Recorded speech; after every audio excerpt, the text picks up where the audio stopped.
फिर आप सभी का बहुत स्वागत है। नमस्कार, मैं सोनाली और आप देख रहे हैं केकेडी न्यूज। यहाँ वक्त हो चला है मुद्दे की चर्चा का, जिसमें आज का मुद्दा बेहद गरमाया हुआ है। आपको बता दें, एक तरफ जहां देश में नए प्रधानमंत्री का गठन किया गया, वहीं दूसरी तरफ देश को झकझोर देने वाली खबर भी सामने आई। जहां आपको बता दें कि श्रीनगर में आतंकी हमला हुआ, जम्मू कश्मीर में श्रद्धालुओं से भरी बस पर आतंकी हमला किया गया।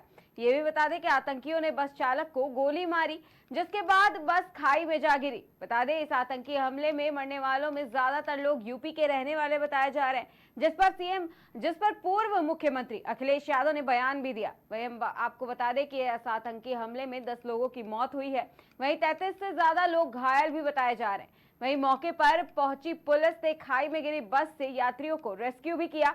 बता दें, यात्रियों की पहचान नहीं हो सकी है। आतंकी हमले के बाद सुरक्षा बलों ने शिवखोड़ी मंदिर इलाके को सिक्योर कर अपने कब्जे में भी ले लिया। इस मामले पर आला अधिकारियों के बयान भी सामने आए, जो परिवारों को दिलासा देते हुए नजर आए। साथ ही इस हादसे के पीछे किसका हाथ है, ये पता लगाने की कोशिश भी की जा रही है। सवाल यह है कि इस हमले के बाद क्या पाकिस्तान को सर्जिकल स्ट्राइक 2 फेस करना पड़ेगा?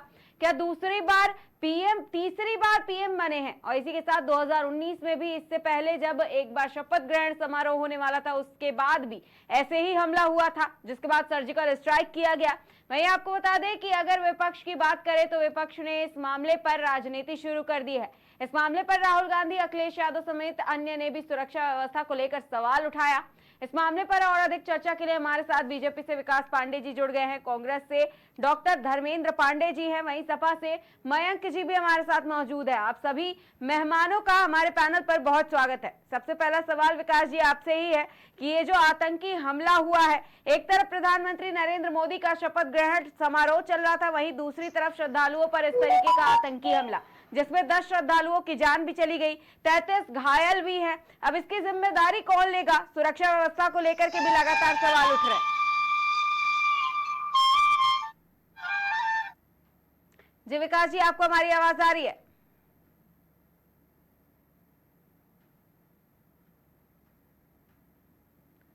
धर्मेंद्र जी, हमारा सवाल अब आवाज आ रही है? जी जी, आपकी आवाज आ रही है। विकास जी बताइए। जी, बहुत बहुत धन्यवाद। सबसे पहले तो बहुत दुखद घटना है ये, जिस तरीके से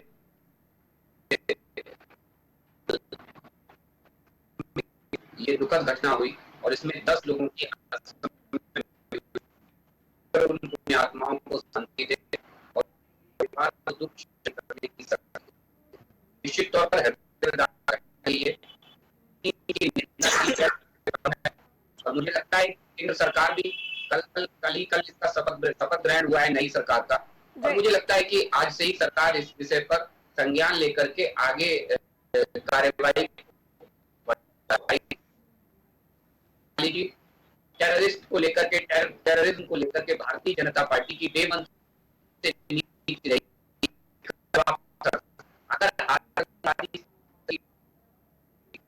उन्हें इसका भुगतान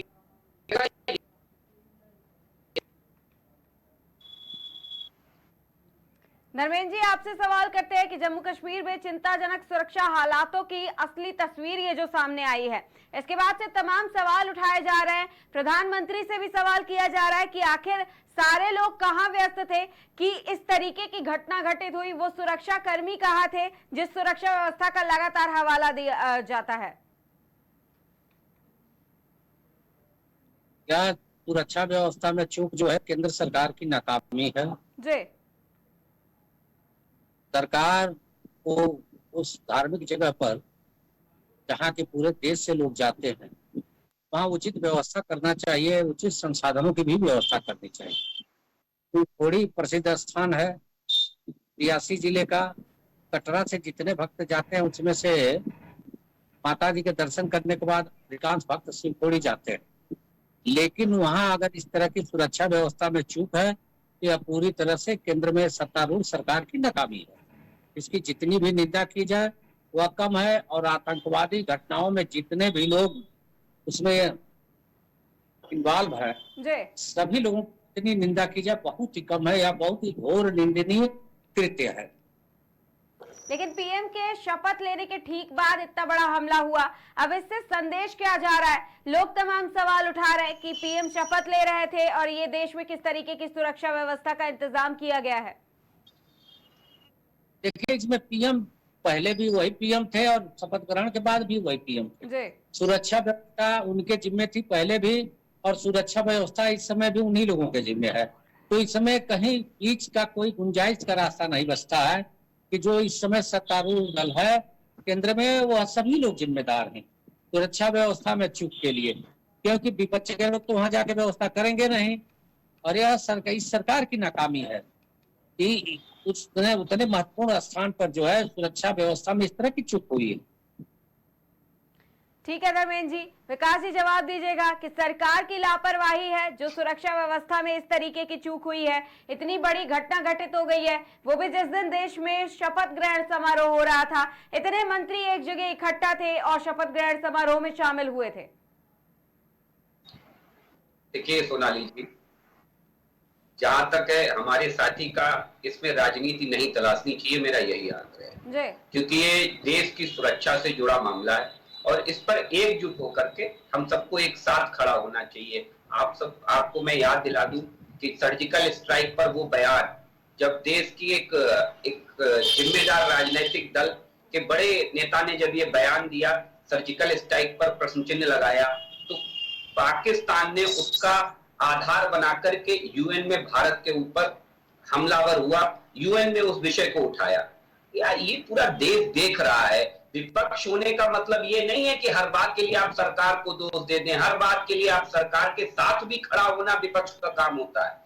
कई ऐसे मुद्दे होते हैं जिनमें सरकार के साथ भी खड़ा होना विपक्ष की जिम्मेदारी होती है, और मैं यही आग्रह करूंगा कि जिम्मेदार विपक्ष का काम क्या होता है। पहले विपक्ष को यही समझना चाहिए, आपने 10 साल विपक्ष में रहने के बाद भी आज भी आप वहीं खड़े हैं, आज भी आप वहीं खड़े हैं। उसका एक बड़ा कारण यह है सोनाली जी कि विपक्ष भारत का आज वो जिम्मेदार विपक्ष नहीं है जो कभी अटल बिहारी वाजपेयी जी के जमाने में हुआ करता था कि जब श्रीमती इंदिरा गांधी परमाणु परीक्षण करती हैं तो विपक्ष में रहते हुए अटल बिहारी वाजपेयी ये कहते थे, देश और विपक्ष इंदिरा जी आपके साथ खड़ा है, कदम से कदम मिला करके खड़ा है। और इसके विपरीत जब अटल बिहारी वाजपेयी जी परमाणु परीक्षण करते हैं तो अमेरिका जब प्रतिबंध लगाता है तो विपक्ष इतना हल्का बयान देता है और कहता है कि अभी परमाणु परीक्षण की जरूरत ही क्या थी। तो ये कहीं ना कहीं एक उदाहरण के सहित मैंने आपको बताया है। मैं यही आग्रह करूंगा, ये देश के सीमाओं से जुड़ा विषय, और जब भी जम्मू कश्मीर या सीमाओं से जुड़ा विषय निकल करके सामने आए तो मेरा आग्रह है आपसे, एक जिम्मेदार विपक्ष की भूमिका निभाइए, ना कि एक गैर जिम्मेदाराना विपक्ष की। राजनीति के लिए बहुत से मुद्दे हैं, बहुत सी चीजें जो आपको मिलती चलेगी। आपको एक चीज और बता दूं सोनाली जी, धारा 370 के हटने से पहले के 4 साल और बाद के 4 सालों में 71 गुना ज्यादा का इजाफा हुआ है टेररिज्म पर अंकुश लगाने में, टेररिस्ट अरेस्ट में, टेररिस्ट को, आतंकवादियों को गिरफ्तार करने में या मुठभेड़ में 71 गुना ज्यादा हमने अरेस्ट किए हैं धारा 370 हटाने के 4 साल पहले की अपेक्षाकृत हटाने के 4 साल बाद। तो ये हमने करके देखिए। सीमाओं की जब बात आती है तो मुझे लगता है कि भारतीय जनता पार्टी का वो उदाहरण दुनिया देखी है, दुनिया ने देखा है कि जब हमारे सैनिकों, हमारे बालाकोट में जब हमारी एयर स्ट्राइक हमने की तो पूरी दुनिया ने उसका लोहा माना, पूरी दुनिया ने देखा, उसी का आलम था। आपको अभिनंदन याद होगा, पूरे देश को अभिनंदन याद है कि हमने पहल नहीं कि अभिनंदन को छोड़ दो, डर के मारे पाकिस्तान ने अभिनंदन पहले ही छोड़ दिया, पहले ही छोड़ दिया। तो ये मैं फिर आग्रह करूंगा पूरे विपक्ष से कि इसमें राजनीति ना तलाशें, ये बहुत संवेदनशील विषय है और इसे संवेदनशीलता से स्वीकार करें। जय विकास जी, मयंक जी जवाब दीजिएगा। विपक्ष से लगातार आग्रह किया जा रहा है कि इस तरह की राजनीति ना की जाए। वही एक चीज और है कि अखिलेश यादव की अगर हम बात करें, राहुल गांधी की अगर बात करें तो राहुल गांधी ने तो संवेदना व्यक्त की, लेकिन अखिलेश यादव ने सुरक्षा व्यवस्था पर सवाल उठाए, चिंताजनक हालातों पर सवाल उठाए जो जम्मू कश्मीर में लगातार बनी हुई है इस घटना को देखने के बाद। सर्वप्रथम तो जो ये दुखद घटना घटित हुई शिवखोड़ी धाम से करीब 4-5 किलोमीटर की दूरी पर मैं उस दुर्घटना में जो लोग घायल हुए, मैं उनके शीघ्र स्वास्थ्य लाभ की महामाई से कामना करता हूँ। जिन लोगों का निधन हुआ, उनकी आत्मा की शांति के लिए प्रार्थना करता हूँ। और मैं अभी तक बड़ी देर से सबको बहुत ध्यानपूर्वक सुन रहा था। मैं निवेदन करूंगा कि मेरे बीच में अभी फिलहाल 1-2 मिनट का समय दिया जाए, जब जी। इसका समय आए तब बोले। मैंने बहुत सुना कि विपक्ष ये विपक्ष वो। अब मैं जब बोलूंगा तो कृपया भाजपा के साथ ही और आप सभी लोग ध्यान से सुने। ठीक है मयंक जी, पहली जवाब चीज तो दीजिए। इस दुखद घटना के लिए जो आरोप लग रहे हैं कि विपक्ष राजनीति न करे, तो पहली चीज तो मैं बताऊंगा कि भाजपा के लोग ये जानकारी कर लें, इस दुखद घटना पे सबसे ज्यादा राजनीति भारतीय जनता पार्टी और उसके जो जो भी जुड़े हुए लोग हैं, जो एक धार्मिक उन्माद फैलाने का प्रयास करते हैं, लगातार वो प्रयासरत आज भी हैं। वो इस घटना को कहीं राफा से जोड़ रहे हैं, कहीं कहां से जोड़ रहे हैं। ये हमारे देश की घटना है। ये अगर आप हिंदू हैं तो आप हिंदू माने, इंसान है तो इंसान माने। ये जो दुखद घटना घटी थी, क्योंकि मैं भी अगर पूजा पाठ या दर्शन करने के लिए सबसे ज्यादा कहीं जाने के लिए उत्सुक रहता हूँ, तो मैं वैष्णो देवी जाने के लिए उत्सुक रहता हूँ। और महामाई की कृपा रहती है कि साल में 1-2 बार दर्शन हो जाते हैं। और जो दूसरी बात सीमाओं की हो रही थी और सुरक्षा व्यवस्था की हो रही थी, कि कल शपथ ग्रहण चल रहा था, क्रिकेट मैच चल रहा था, सारी चीजें थी। तो वहाँ गवर्नर साहब किसके हैं, गवर्नर साहब को किसने बैठाया हुआ है, राष्ट्रपति महोदया कौन सी उससे है, ठीक है। ये सब चीजें भारतीय जनता पार्टी के लोग खुद में मंथन कर लें, तब दूसरों पर आरोप लगाएं। दूसरी चीज जो कहते हैं कि विपक्ष राजनीति ना करे, तो सबसे ज्यादा राजनीति ये कर रहा है। अब बात आती है सीमाओं की। आज तक ये कहते हैं कि हमारे साथ विपक्ष कभी खड़ा नहीं होता है। अखिलेश यादव जी हमेशा कहते हैं, जो अभी चुनाव से पहले भी सोनम वांगचुक जी का एक प्रदर्शन चल रहा था, शायद भारतीय जनता पार्टी के लोगों को नहीं पता होगा, क्योंकि इनके लिए देश की सीमाओं पे जो घटना घटित होती है वो छोटी घटना होती है। आपको आपके चैनल को जानकारी होगी, सोनम वांगचुक जी कई दिनों तक धरना प्रदर्शन करते रहे हैं। तो वो क्लाइमेट को लेकर, और जो चीन की सेना जो हमारे बॉर्डर को क्रॉस करके भारत के अंदर आ रही है, उसमें कब्जा कर रही, उसको लेकर भी उनका धरना था।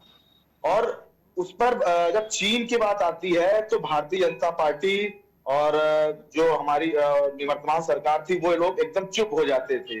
जहां पाकिस्तान का नाम आता है, वहां पे एक उन्माद उत्पन्न होने की कोशिश होती है कि इससे उन्माद उत्पन्न होगा। अरे पाकिस्तान है क्या हमारे सामने? पाकिस्तान क्या है? हमारे देश का कोई एक राज्य आप ले लीजिए, अगर वो राज्य ही लोहा लेने लगेगा तो पाकिस्तान का आता पता नहीं चलेगा। हमारा देश तो बहुत बड़ा है, बहुत विशाल देश है। तो ये हर घटना को, हर जो भी चीज होती है उसका कंपैरिजन पाकिस्तान से करेंगे। अरे भाई पाकिस्तान के पास क्या है? वो खुद भीख पर पल रहे हैं, उनसे हम कंपैरिजन करेंगे? अगर हम कंपैरिजन करेंगे चाइना से करेंगे, अमेरिका से करेंगे, रशिया से करेंगे, तो ये जो घटना घटती है, तो इससे सबसे ज्यादा और सबसे गंदी राजनीति अगर कोई कर रहा है तो वो भारतीय जनता पार्टी ही कर रही है।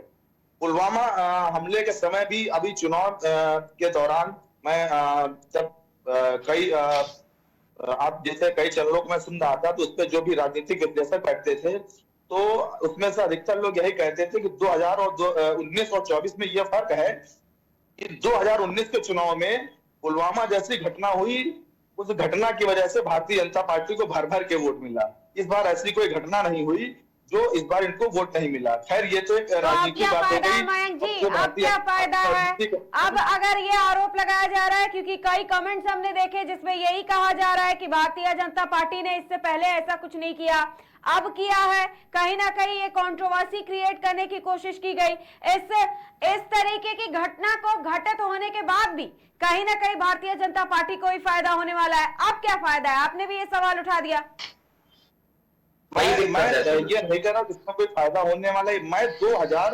मैं राजनीतिक विश्लेषकों को जो सुना 2019-2024 के मुकाबले, उसमें पुलवामा घटना का जिक्र था, तो मैंने उसकी बात बताई। और जो ये घटना घटी तो ये बहुत ही दुखद घटना है। और लेकिन जिस समय पुलवामा, इस घटना को आपने जोड़ दिया ना विकास जी, आप जवाब दीजिएगा। इस घटना को भी मयंक जी ने जोड़ दिया पुलवामा हमले से, 2019 की और उसके चुनाव की भी बात सामने आ ही गई। साथ ही भारतीय जनता पार्टी के कनेक्शन पर एक बार फिर से सवाल उठे।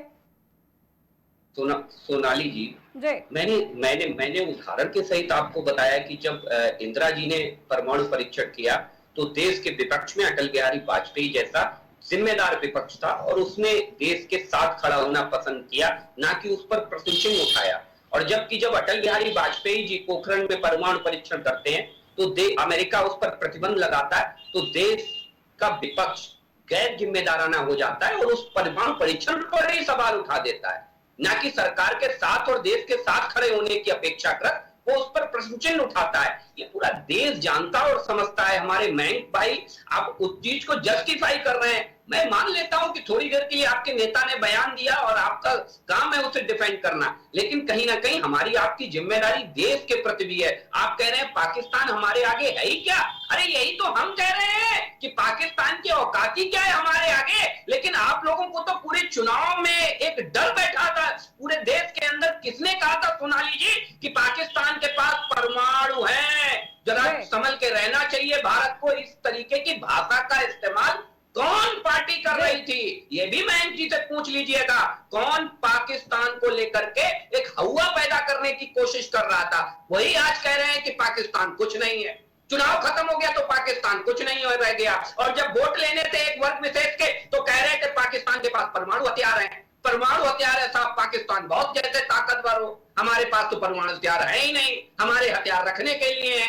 तो यही दोहरी राजनीति है जो पूरे देश ने आज देखी है।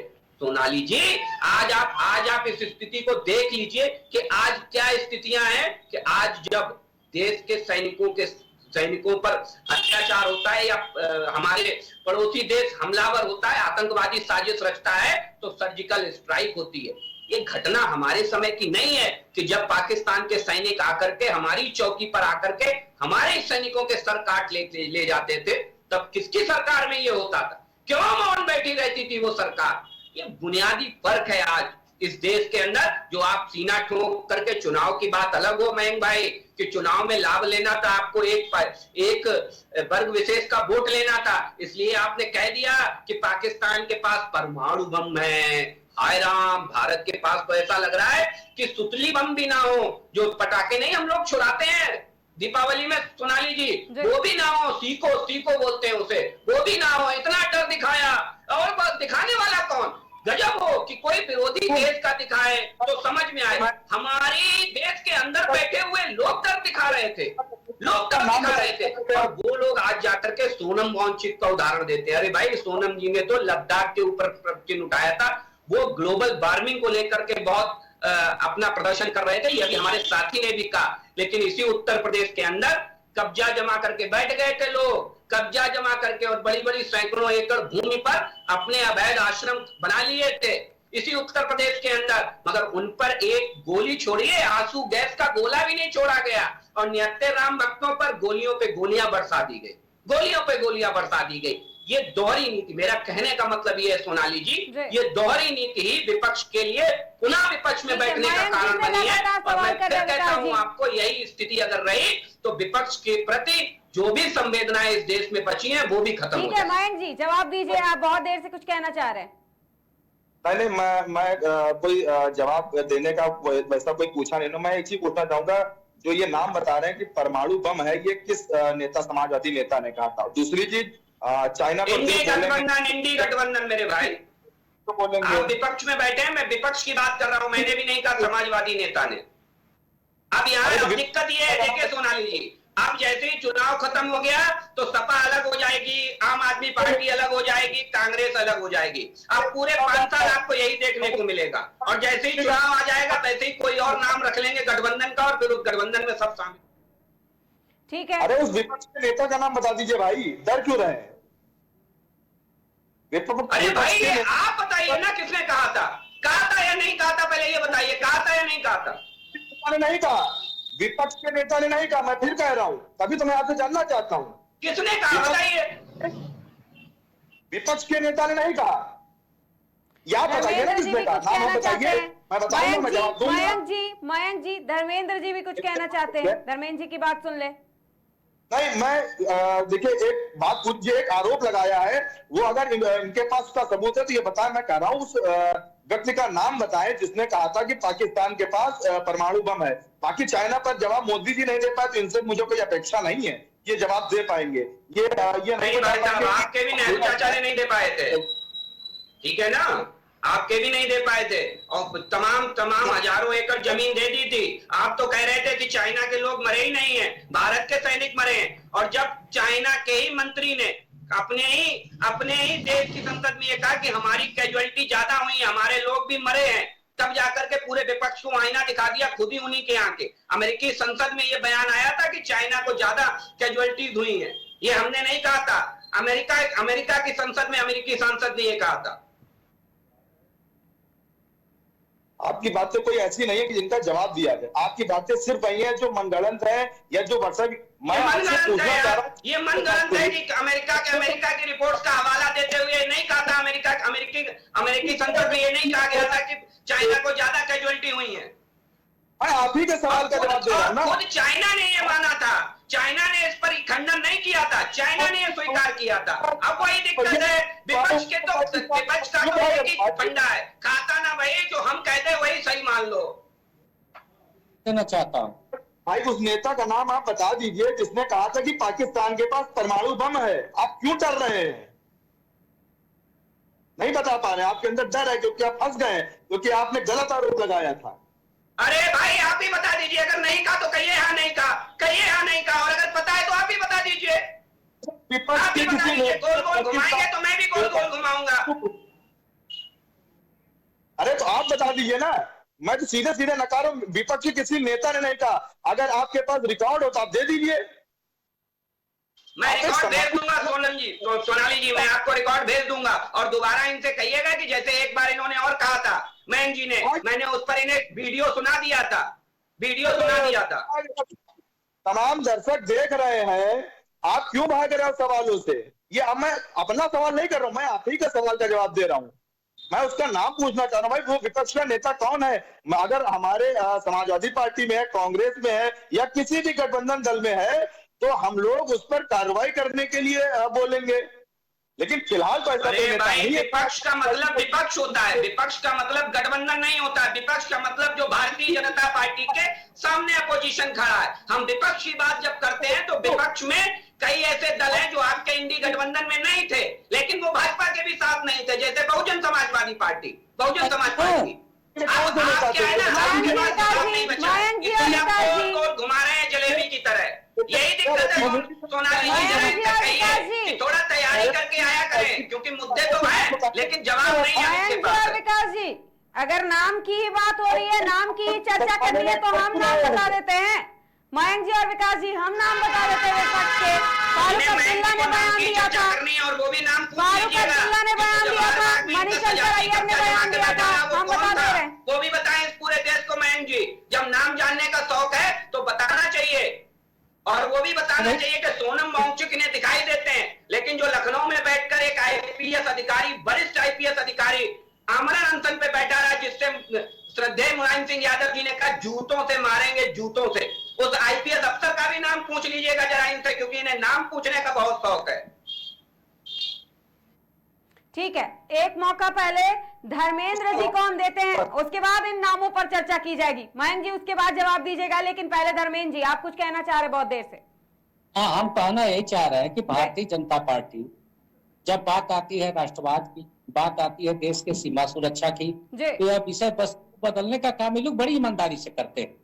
पुलवामा में आरडीएक्स कहां से आया यह तक आज तक नहीं बता पाए। आपने बताया कि मणिशंकर अय्यर ने कहा, फारूक अब्दुल्ला ने कहा, अरे तमाम बात लोगों ने कहा। कौन बड़ी बात है? पाकिस्तान के पास परमाणु बम है तो है, ये कौन नहीं जानता है? पूरा विश्व जानता है। या बहस का विषय थोड़े नहीं है। ठीक है, विकास जी जवाब दे रहे हैं, बहस का विषय नहीं है, विकास जी जवाब दे रहे हैं। वही दिक्कत है, मैंने अभी कहा ना, अब मेरे भाई को सुनाई दे गया होगा, मयंक भाई को, ठीक है, क्योंकि मुझे लगता है कि मयंक भाई के पास जवाब नहीं था, शायद इसीलिए गोल गोल जलेबी जैसे घुमा रहे थे, गोल गोल मुद्दों से भागने की विपक्ष की पुरानी आदत है। सोनाली जी, विपक्ष की पुरानी आदत है। स्वीकार कर रहे हैं मणिशंकर अय्यर देश के प्रधानमंत्री को, ये कहते हैं कि वो नीच हैं, उन्हें नीच जैसे शब्दों से प्रेरित करते हैं, लेकिन कांग्रेस से कोई लेना देना नहीं होता। लेकिन लेना देना तब बहुत हो जाता है जब मणिशंकर अय्यर को आप मंत्री बनाते हैं, तब जाकर के कांग्रेस को पूरा लेना देना है। ये ऐसा विपक्ष है, आप समझिए, आप पाकिस्तान का महिमा मंडन करते हैं लेकिन आपको कोई मतलब नहीं है, लेकिन जब जरूरत पड़ेगी तो वही आदमी इनके खेमे में खड़ा होकर के सबसे आगे फोटो खिंचाता नजर आएगा। तो यही तो विपक्ष की दोहरी नीति है, जिसे आज पूरा देश जान और समझ चुका है। सोनाली जी, ये कांग्रेस पार्टी इंडी गठबंधन, मैं फिर कहता हूं आपको, संजीदगी का विषय था और इस संजीदगी के विषय पर राजनीति नहीं होनी चाहिए। आपने स्वयं कहा कि राहुल गांधी जी ने संवेदनाएं व्यक्त की, लेकिन क्या देश के विपक्ष को उस पर सवाल उठाने से पहले ये नहीं समझना चाहिए कि देश के सीमाओं से जुड़ा विषय है। देश में आम आदमी पार्टी के बड़े नेता ने जब सर्जिकल स्ट्राइक पर सवाल उठाया तो यूएन में पाकिस्तान ने उसे मुद्दा बनाया था, यूएन में। यानी ये पाकिस्तान प्रेम इंडी गठबंधन का पुराना आधार है। पाकिस्तान का प्रेम इंडी गठबंधन का आधार है। ये कोई मैं नहीं कह रहा हूँ, ये इनके खुद के बयान कह रहे हैं सोनाली जी, खुद के बयान इनके। ठीक है, धर्मेंद्र जी को बोलने दीजिए। विकास जी, धर्मेंद्र जी जवाब दे रहे थे। अब हार गए आप लोग बुरी तरीका से उत्तर प्रदेश में। अरे भाई, हार हम इतने गए कि सबसे ज्यादा वोट हमें मिला और हम हार गए साहब। सबसे ज्यादा देश में सीटें हमारी आई, हम हार गए साहब। तीसरी बार भारत के इतिहास में नेहरू जी के बाद तीसरी बार प्रधानमंत्री बनने वाले देश के आदरणीय प्रधानमंत्री नरेंद्र मोदी जी तीसरी बार शपथ ली, हम हार गए। अजीब है साहब। मुझे बता दीजिए कि नरसिम्हा राव से लेकर के आज तक आपने ही बैसाखी पे सरकारें चलाई, बैसाखी पे सरकारें चलाई हैं, और हम तो पहले ही दिन से एनडीए लेकर के चले। आपके तो पास गठबंधन भी बदलने का, आपके पास तो मौका नहीं था कि अपना यूपीए लेकर के चल पाते, यूपीए तक नहीं लेकर के चल पाए। मैं फिर कहता हूँ आपको, ये क्या क्या बदलेंगे, ये गांधी नाम बदलेंगे कि कांग्रेस नाम बदलेंगे कि यूपीए नाम बदलेंगे, ये क्या क्या बदलेंगे, जरा इनसे पूछ लीजिए। कहीं ऐसा ना हो कि अपना डीएनए बदलने तक पे आ जाए, कि आ जाए नौबत। मुसलमान चला नहीं, भारत पाकिस्तान चला नहीं, सारे मुद्दे फेल हो गए। आपके प्रधानमंत्री जी किसी तरह फेल तो उनके हो गए, फेल तो उनके हो गए। 295 सीटें लाने की बात कर रहे थे और आई कितनी? 99 295 सीटें लाने की बात करने वालों को 99 आए। तो ये फेल वो हुए कि आज 10 साल बाद भी आप विपक्ष में हैं, इसे स्वीकार करिए। आप 10 साल बाद भी विपक्ष में हैं और कांग्रेस रिकॉर्ड समय तक विपक्ष में रहने वाला राजनीतिक दल है, रिकॉर्ड समय तक।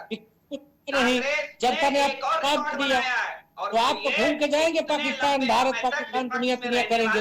एकमात्र राजनीतिक दल है कांग्रेस पार्टी। पूरा नहीं होगा, विकास पर आपके लोगों की बात होगी नहीं। जम्मू कश्मीर में आपकी सरकार है, व्यवस्था वहां कांग्रेस करे और सपा करे और जाकर विपक्षी पार्टी के लोग करेंगे, जिम्मेदार विपक्ष हो जाएगा। सवाल तो आप ही उठा रहे हो ना, सवाल आप ही उठा रहे हो। देश के साथ जब आतंकवादी घटनाओं को लेकर के भी सवाल उठेंगे तो मुझे लगता है सबसे पहले आपकी पाकिस्तान का नाम लेने पर इतना ज्यादा भड़कने की क्या जरूरत है? मयंक जी और धर्मेंद्र जी, दोनों से सवाल यही है, पाकिस्तान का नाम लेने पर इतना भड़कने की क्या जरूरत है? अगर ये आतंकी हमले पाकिस्तान के तरफ से करवाए गए हैं, कहा हमदर्दी के साथ पार्टी के लोगों को है, तो वहाँ लोग जाकर डर रहे हैं। वोट बैंक की खनक पाकिस्तान से आ रही है। धर्मेंद्र जी, मयंक जी को मौका देते हैं। पाकिस्तान से आ रही है। कौन क्या बोल रहा है भाई? एक एक करके बोल लीजिए। विकास भाई बोल रहे हैं, धर्मेंद्र जी बोल रहे हैं, आप बोल रहे हैं। मयंक जी, आपके पास ही मौका है बोलने का, आपसे ही सवाल किया है, आप जवाब दीजिए। अभी मेरे बाद जो भी लोग बोले किसी का कुछ समझ में नहीं आया। विकास भाई क्या बोल रहे थे, धर्मेंद्र जी क्या बोल रहे थे, आप क्या बोल रहे थे, कुछ समझ में नहीं। इतनी देर में क्या था? सवाल आपसे है, पाकिस्तान का नाम लेने पर इतना विपक्ष क्यों भड़क रहा है लगातार? अगर पाकिस्तान लिपटा है इसमें तो पाकिस्तान का नाम लेने पर विपक्ष को क्यों मिर्ची लग रही है? धर्मेंद्र जी बहुत देर से बता रहे हैं कि पाकिस्तान, भारत पाकिस्तान हो रहा है, लेकिन अगर पाकिस्तान इसमें लिप्त है, पाकिस्तान का नाम लेने में क्या कष्ट है? वहाँ जाकर के बिरयानी खाते हैं, भारतीय जनता पार्टी को वहाँ जाकर जितना चादर चढ़ाते हैं। धर्मेंद्र जी, बिरयानी खाने वाली चर्चा पर भी वापस आते हैं, लेकिन मयंक जी से पहले जवाब ले ले। मयंक जी जवाब दीजिएगा। मैं ये कह रहा हूँ, जो पाकिस्तान का नाम तो सबसे ज्यादा जो लेता है वो नरेंद्र मोदी जी लेते हैं, भारतीय जनता पार्टी के लोग लेते हैं। और फिलहाल यहाँ पे पाकिस्तान जैसा कुछ नहीं, उठा के सवाल तो विकास भाई लाए थे कि जो एक मणिशंकर अय्यर जिसका इंडिया गठबंधन से कोई मतलब नहीं। फारूक अब्दुल्ला ने जवाब दिया था जब मणिशंकर अय्यर जो इंडिया गठबंधन से जिसका कोई मतलब नहीं है, उसके जवाब में भारतीय जनता पार्टी के नेताओं ने जोड़ा था इंडिया गठबंधन से, तब उसका जवाब दिया था परमाणु बम और पाकिस्तान पर। ठीक है, और जो ये घटना घटित हुई है इसका अभी तक की जो भी सरकार, जो भी जिम्मेदार लोग हैं, उन्होंने अभी तक इसके बारे में कोई जानकारी नहीं दिया। सिर्फ इतना जानकारी है कि ये एक आतंकी घटना है, किस आतंकी संगठन ने घटना को अंजाम दिया और वो पाकिस्तान से संबंध रखता था, अफगानिस्तान से रखता था, चाइना से रखता था या नेपाल से रखता था, जिस भी देश से रखता था, अभी तक इसकी कोई जानकारी नहीं है। और बस इतनी जानकारी जो वहां के श्रद्धालु थे, ये जानकारी मिली कि उन राहत और बचाव कार्य चल रहे हैं वहां के लोकल के लोग, क्योंकि जम्मू के लोग, मैं जहाँ दर्शन करने जाता हूँ तो वहां के लोग बहुत अच्छे हैं, तो वो मदद के लिए वो बहुत जल्दी आगे आते हैं। तो खैर ये तो सारी बातें हो गई। और ये जबरन के आरोप जो विकास भाई ठोक रहे थे, इनका वास्तविकता से कोई मतलब नहीं है। ये पूरा देश जानता है कि सबसे ज्यादा जब भाजपा के पास कुछ नहीं होता है, उनके पास 2 या 3 चीजें हैं, एक तो जय श्री राम, दूसरा पाकिस्तान और धार्मिक उन्माद वाली बातें। तथ्यों पर कोई बात नहीं होगी। हम इतनी देर तक आपके चैनल पर नाम पूछते रहे, अगर बता देते भाई एक बार में कि मणिशंकर अय्यर है। अब तो जय श्री राम को घसीटना बंद कर दीजिए, अब तो जय श्री राम को घसीटना बंद कर दीजिए मयंक जी। इसमें जय श्री राम का नारा लगाना इस तरीके से तंज के रूप में छोड़ दीजिए। जय श्री राम मैं भी बोलता हूँ, सभी लोग बोलते हैं, ठीक है। अब एक चीज इसमें 20 से 30 सेकंड की एक बात ऐड कर देता हूं। जब हम लोग जो अयोध्या जीते हैं, समाजवादी पार्टी इंडिया गठबंधन जो अयोध्या जीती है, आप सोशल मीडिया या कुछ भी उठा के देख लीजिए, वहां के लोगों को कितनी गंदी गंदी गालियां भारतीय जनता पार्टी के नेता दे रहे हैं। कई लोगों को तो गिरफ्तार किया गया है, दिल्ली का एक गुंडा था उसको गिरफ्तार किया गया। खैर उस बात को छोड़ते हैं, हम अपने मुद्दे पर आते हैं। तो अभी तक कोई फिलहाल इस बारे में जानकारी नहीं आई है भारतीय। और चाइना की जो बात है, जब चाइना की बात आती है तो विकास भाई क्या पूरी भारतीय जनता पार्टी एकदम बिल्कुल पता नहीं किस बिल में छुप जाती है। चाइना के सामने ये लोग बोलने के मामले में एकदम डरते हैं। सिर्फ मैं न्यूज़पेपर पढ़ता हूं तो न्यूज़पेपर में सिर्फ इतना आता है, बस 2-2 व्हाट इज 2-2 क्या होता है। हमारी इतनी जमीन उन्होंने कब्जा कर ली। विकास भाई मैं गया हूँ क्या कहते हैं पेंगोंग लेक तक मैंने यात्रा की है, उसके आगे जाने के लिए मना कर दिया गया था। उस समय चाइना का यही चल रहा था कि चाइना उस समय कब्जा कर रहा था, तो उस पर आगे जाना मनाही थी। तो ये सब चीजें हैं, पर्यटन था, वहां तक लोग जाते थे, चाइना पेंगोंग लेक के उस पार तक। तो बहुत सी चीजें हैं कि सबसे बड़ा सवाल यह है कि ये लोग पाकिस्तान की बात करते हैं, हम चाइना की बात करते हैं। क्योंकि हमारा असली दुश्मन चाइना है, जिससे हम भिड़ेंगे, जिससे भिड़ने में वाकई हमको अपना सब कुछ लगाना पड़ेगा, वो चाइना है। पाकिस्तान का क्या है, पाकिस्तान को किसी भी दिन मसल के फेंक देंगे। पाकिस्तान भाजपा के लिए एक राजनीतिक मसला है, हमारे लिए ना वो राजनीतिक मसला है और ना वो हमारा दुश्मन है। दुश्मन भी कम से कम हो तो बराबर की हो, ताकत जिनके लगे तो उस ताकत का हमको ही पता होना चाहिए, हम सही जगह अपनी ताकत लगाएं। पाकिस्तान पे ताकत लगा के क्या करेंगे, उसको तो उसी के देश में पता नहीं क्या है, उधर अफगानिस्तान के बॉर्डर पर उनका एक राज्य है, उसको अलग करने की बात चले, जैसे बांग्लादेश को इंदिरा गांधी जी अगर पाकिस्तान ने करवाया होगा, मान लीजिए कल जैसे भारतीय क्रिकेटर्स को धमकी मिली थी ISIS की तरफ से कि उनको उड़ा दिया जाएगा, जिसके बाद उन्हें सिक्योरिटी दी गई, भारत पाकिस्तान का मैच था। अब ये बताइए, पाकिस्तान अगर ऐसे कृत्य करेगा तो चाइना से लड़ाई करने जाएंगे हम कि पाकिस्तान हमारे बराबरी का नहीं है, हमारे टक्कर का नहीं है, हम उससे लड़ाई नहीं करेंगे। BCCI को कहना चाहिए था कि हम पाकिस्तान से मैच नहीं खेलेंगे, BCCI को तत्काल कहना चाहिए था हम मैच नहीं खेलेंगे। सरकार को कोई फैसला नहीं लेना चाहिए, कोई कदम नहीं उठाना चाहिए, कोई हमला नहीं करना चाहिए, क्योंकि पाकिस्तान हमारा बराबरी का नहीं है, पाकिस्तान हमारे टक्कर का नहीं है। हमें कोई ऐसा हमला नहीं करना चाहिए, हमें केवल इतना कहना चाहिए कि BCCI मैच ना कराए और भारत पाकिस्तान की राजनीति ना की जाए देश भर में। सर्जिकल स्ट्राइक जो हुआ वो भी फर्जी था, केवल इतनी सारी बातें करनी चाहिए, क्योंकि पाकिस्तान हमारे बराबरी का नहीं है। बस पाकिस्तान के बारे में आप चर्चा कर सकते हैं। पाकिस्तान को इतनी देर से डिफेंड कर रहे हैं मयंक जी, आप विकास जी जवाब दीजिएगा। देखिए मैं मेरी बात सुन लीजिए, आरोप लगाकर आप जान नहीं सकते, आरोप लगाकर प्लीज जानिए नहीं, जवाब सुन लीजिए। आपसे ठीक है मयंक जी जवाब आप भी दीजिएगा, मौका देंगे, पहले इनसे जवाब ले लें। नहीं ये गलत चीज है। ठीक है मयंक जी, विकास जी आप बाद में जवाब दे लीजिएगा, आप बाद में जवाब दे लीजिएगा। मयंक जी जवाब दीजिए। एक मिनट, मैं आपने बड़ी लंबी लंबी बात इतनी तेज तेज बोले कि हम समझ भी नहीं पाए। हमने ये समझा कि जो IAS मयंक जी आप केवल अपनी ही बातें कैसे समझ लेते हैं? नहीं मैं बता रहा हूँ, आपने कहा कि धमकी दी तो BCCI को मना करना चाहिए था कि हम मैच नहीं खेलेंगे ऐसे टुच्चे देश से, जो हमारे देश के खिलाड़ियों को मारने की धमकी देता है, हम ऐसे टुच्चे देश से नहीं खेलेंगे। दूसरी बात, सर्जिकल स्ट्राइक की जो आप कर रही हैं, सर्जिकल स्ट्राइक पर अभी तक, इससे पहले भी सर्जिकल स्ट्राइक होती थी, लेकिन उसका फिल्मांकन नहीं होता था। भारतीय जनता पार्टी ने उसका फिल्मांकन किया, अपनी चीजों को बताया कि हमारे पास ये हमारी ताकत है, आओ हमें हमारी ताकत जान लो। तो ये चीजें जो ये देश के पास पहले भी थी, आप कह रहे हैं कि पाकिस्तान से ये नहीं करना चाहिए, वो नहीं करना चाहिए, आप तो एक तरफा बातें करेंगे।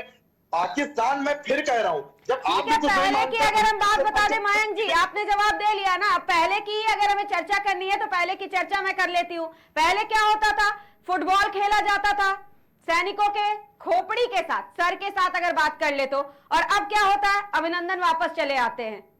तो पहले वाली दुर्दशा रह गई है, या शक्ति प्रदर्शन आपके हिसाब से जरूरी नहीं है? शक्ति प्रदर्शन आपके हिसाब से जरूरी नहीं है? आप देश के साथ खड़े हैं या पाकिस्तान के साथ?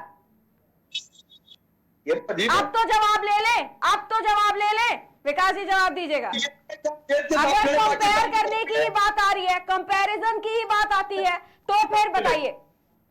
नहीं, आप देश वाले से ही पूछेंगे, आप देश के साथ खड़े पाकिस्तान के साथ? मुझे जवाब, मेरा देश जानता मैं किसके साथ हूँ, देश जानता मैं। आप इस तरीके की बयान दे रहे हैं, देश कैसे जानेगा? आप इस तरीके के बयान दे रहे हैं मयंक जी, आप इस तरीके के बयान दे रहे हैं। तब आपको देश नहीं जानता है, आपको देश तब भी जानता है, और आपको देश तब भी जानता है जब नेहरू जी के सचिव ये लिखते हैं, नेहरू जी के लिए किताब लिखने में, कि नेहरू जी चाइना को रसगुल्ले खिला रहे थे, चाइना ने 43,000 वर्ग किलोमीटर जमीन ले ली, और नेहरू जी ने एक कमेंट पास किया था UN में कि वो जमीन बंजर थी, ऊसर थी, इसलिए मतलब बंजर जमीन है, ऊसर जमीन है, तो वो ले ले चाइना। ये नेहरू जी ने कहा था। दूसरी चीज, किसी वैश्विक एजेंसी ने ये नहीं कहा कि भारत की जमीन पर कब्जा हो गया, किसी ने नहीं कहा। भारत ने आंख में आंख मिलाकर पहली बार चाइना से बात की, पहली बार चाइना से। हम UN भाग के नहीं गए कि हाय राम चाइना आ गया, हमें बचा लो अमेरिका, हाय राम हमें बचा लो अमेरिका। हमने आंख में आंख डाल के बात की। क्यों? क्योंकि हमने सैनिकों के हाथ नहीं बांध रखे थे, हमने सैनिकों के हाथ खोल दिए थे कि ईंट का जवाब पत्थर से, अगर विरोधी एक गोली चलाए तो 100 गोलियां निकलनी चाहिए भारत की तरफ से। ये होता है काम करने का जज्बा। लेकिन दिक्कत ये है कि आप हर चीज में राजनीति ढूंढ रहे हैं। देश हो, सीमाएं हो, सैनिक हो, आर्मी हो, चाहे सर्जिकल स्ट्राइक हो, हर चीज में आपको राजनीति देखनी, हर चीज में राजनीति। मुझे मेरा आग्रह यही है सोनाली जी, आपके मंच के माध्यम से, अब आप बीच में बोलेंगे नहीं सुनाई देगा। सोनाली जी मेरा निवेदन है आपसे, इनसे कह दिए बीच में ना बोले। आप अपनी बात को पूरा करिए विकास जी, धर्मेंद्र जी उसके बाद आप अपनी बात रखिएगा, मेरा निवेदन है। ठीक है। दूसरी चीज, तमाम तरीके की चीजें होती हैं, तमाम तरीके की, लेकिन देश को आखिर ये क्यों नहीं लगता कि आप जिम्मेदार विपक्ष हैं? ये क्यों नहीं लगता? जब भी बात आती है तो आप कभी चाइना के फेवर में खड़े हो जाएंगे कि उसने जमीन कब्जा कर ली। पूरे विश्व में किसी एजेंसी ने नहीं कहा कि जमीन कब्जा कर ली भारत की, लेकिन साहब हमारे यहाँ एक अनूठा विपक्ष है जो ये चिल्लाता घूम रहा है जमीन कब्जा कर ली, जमीन कब्जा कर ली। अरे भाई, हम कह रहे हैं कि आप राजनीतिक लोगों पे विश्वास मत करो, ना आप प्रधानमंत्री पे विश्वास करो, ना आप रक्षा मंत्री के पे विश्वास करो। देश के आर्म फोर्सेस के चीफ, थल सेना के प्रमुख जाकर के वहां दौरा करके आते हैं, और दौरा करके आने के बाद ये कहते हैं कि हमारी 1 इंच भी जमीन चाइना के कब्जे में नहीं है। ये हमने नहीं कहा, ये देश के चीफ ने, सेना के चीफ ने कहा। आप उसे भी नहीं मानेंगे, आप किसकी मानेंगे? मतलब खाता ना भाई, जो इनके परिवार के लोग कहते हैं वही सही। पूरा देश गलत, सेनाएं गलत, सरकार गलत, लोग गलत, लेकिन इनके परिवार के लोग जो कहते हैं वही सही। यही दिक्कत है पूरे विपक्ष के साथ आज सोनाली जी, पूरे विपक्ष के साथ। बहुत संजीदगी से कह रहा हूं कि जब भी इस देश को जरूरत पड़ी कि विपक्ष देश के साथ खड़ा नजर आए, लेकिन आज का ये विपक्ष इंडी गठबंधन की आड़ लेके जो विपक्ष खड़ा हुआ है वो हमेशा देश के विरोध में खड़ा नजर आया, चाहे वो कोरोना काल की बात हो, चाहे वो सर्जिकल स्ट्राइक की बात हो, और चाहे वो आज इस तरीके के हमलों की बात हो, चाहे जो कोई विषय रहा हो, हमेशा देश। एक बात समझ लीजिए, अमेरिका ने, एक छोटा सा उदाहरण बता रहा हूं आपको, नेहरू जी के चाइना प्रेम का उदाहरण, कि जब चाइना जमीन कब्जा कर रहा है तो नेहरू जी कह रहे हैं वो जमीन ऊसर थी, बंजर थी, ले ली तो कौन सा, हमारी उपजाऊ जमीन नहीं थी, ले ली तो क्या हुआ। और उसके बाद अमेरिका ने आज जिस सुरक्षा परिषद की सीट के लिए हम सब परेशान घूम रहे हैं, सोनाली जी, हम जिस सीट के लिए परेशान घूम रहे हैं, अमेरिका ने ये सीट भारत को ऑफर की थी, जिस पे आज चाइना कब्जा करके बैठा है। हमारे नेहरू जी ने हिंदी चीनी भाई भाई के चक्कर में वो सीट दे दी चाइना को, कि चाइना उसका असली हकदार है, और वो चाइना आज सुरक्षा परिषद का स्थायी सदस्य हो गया। आज कई बार उसने भारत के खिलाफ वीटो लगाया, चाहे भारत में आतंकवादियों की वापसी की बात हो, चाहे कोई विषय हो, उसने हमेशा वीटो लगा करके भारत को नीचा दिखाया। ये दिक्कत है आज। धर्मेंद्र जी बहुत देर से जवाब देना चाह रहे जी, धर्मेंद्र जी अपनी बात कहिए। सोनाली जी, भारतीय जनता पार्टी की परेशानी यह है कि उनको जब कहीं कोई अगर परेशानी होती है तो उनको पंडित नेहरू याद आते हैं जी। देश आजाद हुआ उस समय देश की क्या स्थिति थी, नहीं याद आते आपको, चाइना नहीं याद आता, सुई नहीं बनती थी, हमें आपत्ति है, इन्हें चाइना और पाकिस्तान नहीं याद आता। इनकी बात पूरी हो जाए, धर्मेंद्र जी की बात पूरी सुन ले, उसके बाद जवाब दीजिएगा। आप उपदेश दे रहे थे बीच में बोलने पर तमाम। ठीक है धर्मेंद्र जी, बात पूरी करिए। आप तो सुनिए धैर्य से। भैया आप ही बीच में बोले, हम तो अब बोले जा करके भाई, जब आप बोले तब हम बोले। ठीक है, नाराज मत होइए भैया, ये बता दीजिए आपको पाकिस्तान और चाइना का याद आता है? आप तो दूसरे को उपदेश दे रहे थे कि बीच में मत बोलिए, तो हम लोग आपका अरे भैया आप ही तो बोल क्यों रहे थे, आप ही तो बोल रहे थे ना पहले, ये आपने स्वीकार कर लिया कि हम ही बोल रहे थे बीच में पहले, तभी तो हम उपदेश दे रहे थे ना। उपदेश तो आप दे रहे हैं, परेशानी आप लोग। अब हम बोल रहे हैं तो आपको खराब लग रहा है।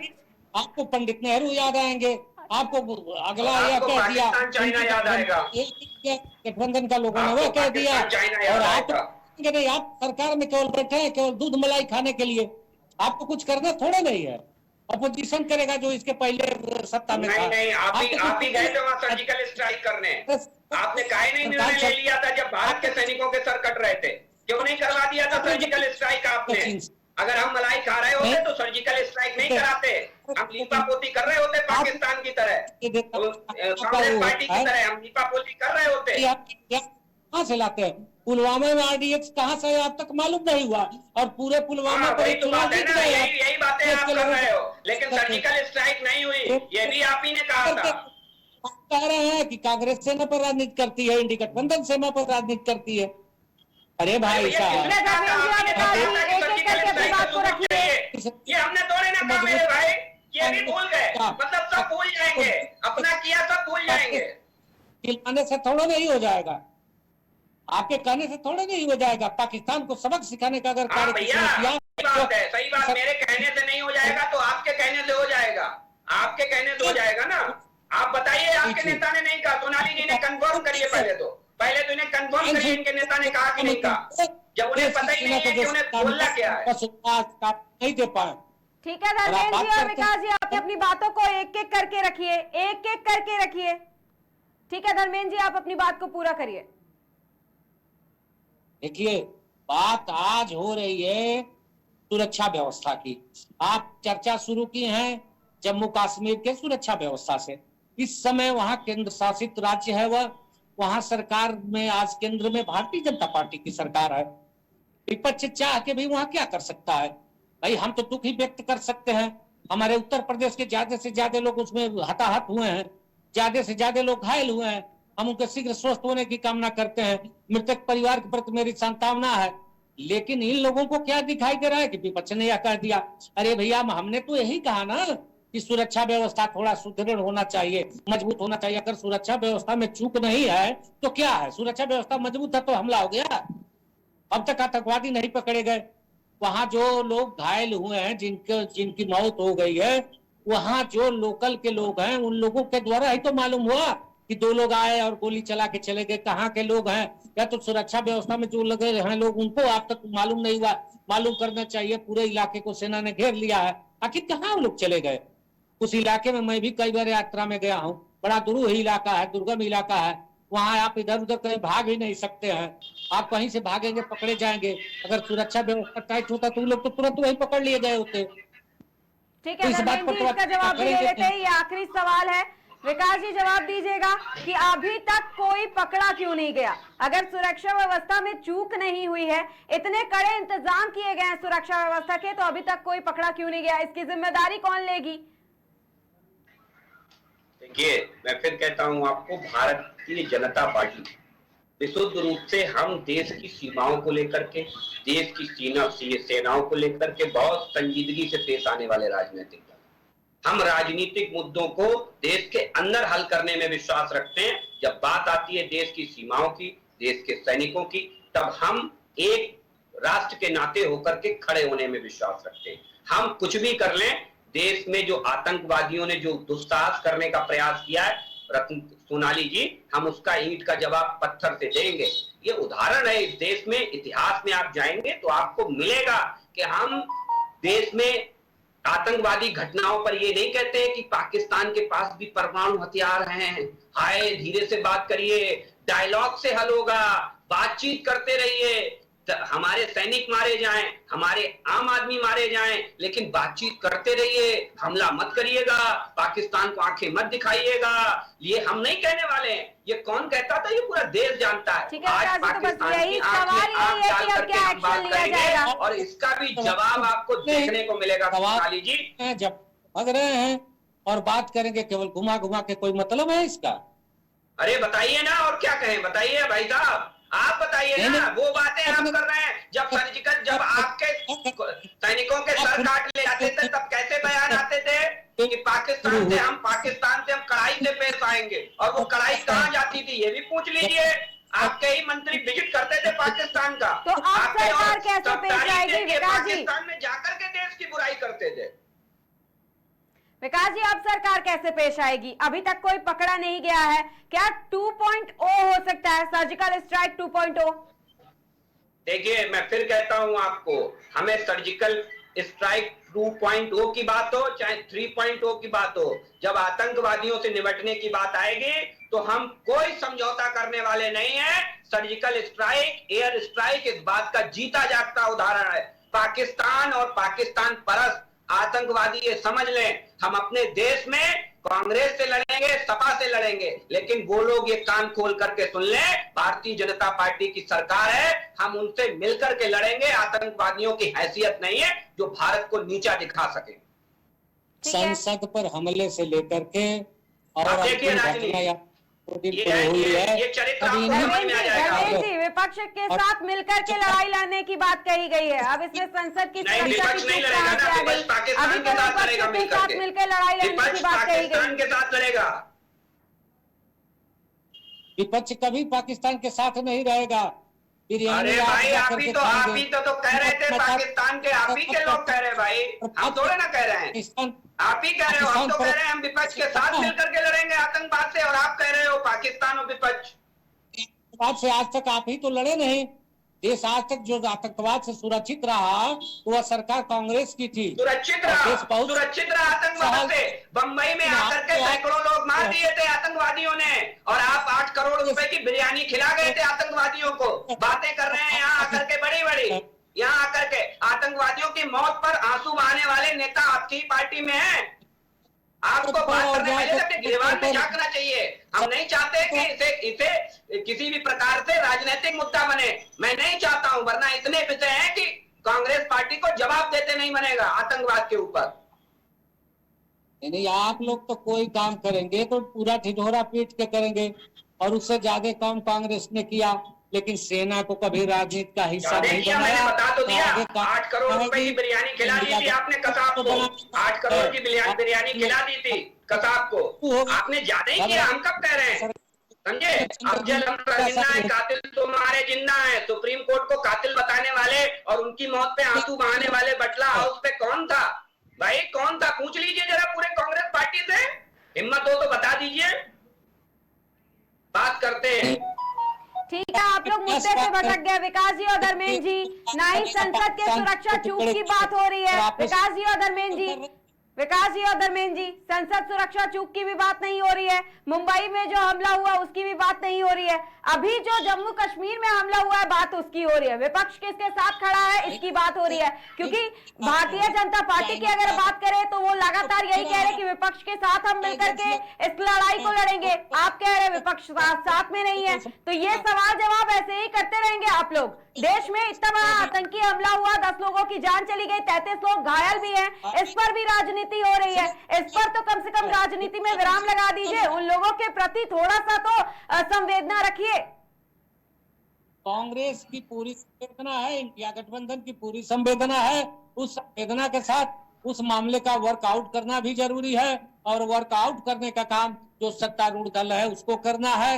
अब तक कुछ भी वर्कआउट नहीं हुआ, किसी जिम्मेदार ने इस्तीफा नहीं दिया। और विकास जी और मयंक जी, ठीक है, आप सभी मेहमानों का हमसे जुड़ने के लिए बहुत बहुत धन्यवाद। देखना यही है कि सत्ताधारी पार्टी क्या करती है इस मामले में, कब तक वो आतंकी पकड़े जाते हैं जिन्होंने इस कृत्य को किया है, जिन्होंने ये आतंकी हमला किया है। आपको बता दें जम्मू कश्मीर में श्रद्धालुओं से भरी बस पर आतंकी हमला किया गया। ये भी बता दें कि आतंकियों ने बस चालक को पहले गोली मारी, जिसके बाद बस खाई में जा गिरी। इसमें 10 लोगों की मौत हो गई है और 33 लोग घायल भी हैं। बता दें जम्मू कश्मीर उपराज्यपाल कार्यालय की तरफ से इस मामले पर संज्ञान लिया गया है।